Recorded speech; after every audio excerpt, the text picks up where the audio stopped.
హైదరాబాద్లో luxury hotel Taj బంజారాకు GHMC అధికారులు shock ఇచ్చారు.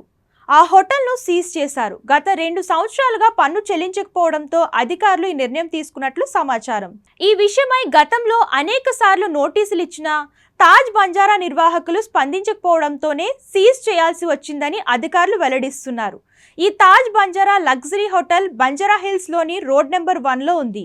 ఈ హోటల్ నుంచి రావాల్సిన 1.43 కోట్ల పన్ను పెండింగ్లో ఉందని జీహెచ్ఎంసీ అధికారులు తెలిపారు. హోటల్ యాజమాన్యానికి అనేకసార్లు నోటీసులు జారీ చేసినప్పటికీ వారు స్పందించలేదని, చివరిసారిగా 2 రోజులు గడువు ఇచ్చినా కూడా హోటల్ యాజమాన్యం నిర్లక్ష్యంగా వ్యవహరించడంతోనే ఈ చర్యలు తీసుకున్నట్లు అధికారులు తెలిపారు.